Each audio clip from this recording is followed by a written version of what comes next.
এর মধ্যে না ভোটের ব্যাপারে আমরা এই প্রস্তাব কখনো করি নাই। আপনারা জানেন এটা ১/১১ সরকারের সময়ে এটা একটা ইন্ট্রোডিউস করা হয়েছিল, কিন্তু নিয়ম হলো যে যখন নির্বাচিত সরকার থাকে না বা in between to parliament sessions রাষ্ট্রপতি অধ্যাদেশ করে আইন করতে পারে, সেরকম করে আইন করা হয়েছিল না ভোটের বিধান, এবং একমাত্র ২০০৮ সালের নির্বাচনে এই না ভোটের বিধানটা কার্যকর ছিল। কিন্তু আপনারা জানেন যে না ভোট খুব একটা পড়ে না আমাদের দেশে। এটা আমাদের কারো দাবির ভিত্তিতে হয় নাই, এটা কিছু বিশিষ্ট ব্যক্তিদের মতামতের ভিত্তিতে হয়েছিল।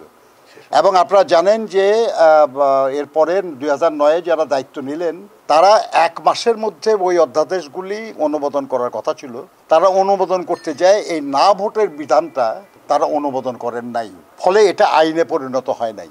এখন যেটা প্রস্তাব করা হচ্ছে এটা আবার একটা নতুন প্রস্তাব, এবং এটা আমাদের প্রস্তাব না, তা যারা প্রস্তাব করেছেন এই ব্যাপারে তাদের যদি জিজ্ঞাসা করেন তাহলে ভালো হয়। আমরা তো বিষয়টা বিবেচনায় আসি না এখন আমাদের কাছে। যদি নির্বাচন কমিশন এই ব্যাপারে কোনো পরিবর্তন করতে চায় আরপিওতে, তারা আমাদেরকে জানাবে, জানালে আমরা আমাদের দলে আলোচনা করে মতামত দেব। এটা আপনার ব্যক্তিগত মতামত আমি দিতে পারবো না। শঙ্কার বিষয়ে যারা বলতেছে যে ফেব্রুয়ারি তো হবে না,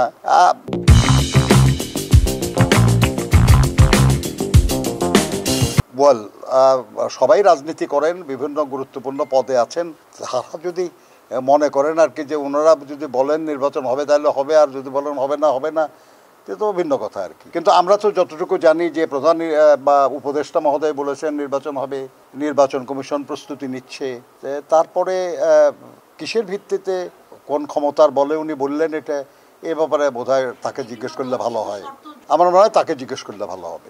আসন ভাগাভাগির বিষয়ে কোনো আলোচনা আমাদের দলে এখনো হয় নাই। আপনি জানেন যে আমাদের দলের ভারপ্রাপ্ত চেয়ারম্যান বলেছিলেন যে যারা আমরা যুগপৎ আন্দোলনে একসাথে কাজ করেছি তারা আমরা সবাই মিলে একসাথে থাকব, এবং রাষ্ট্র পরিচালনার দায়িত্ব পেলে আমরা একসাথে সেই দায়িত্ব পালন করব। এখানে আসন ভাগাভাগির কোনো আলোচনা এখনো ফরমালি হয় নাই। আর তাছাড়া আজকের যে আলোচনার বিষয়ের সঙ্গে এটা যায়ও না। নির্বাচনের এখনো তফসিল ঘোষণা হয় নাই ভাই। আসন নিয়ে আলোচনা হয়তো নির্বাচনের তফসিল ঘোষণার পরে, এখনই এটা নিয়ে আলোচনার কোনো অবকাশ নাই।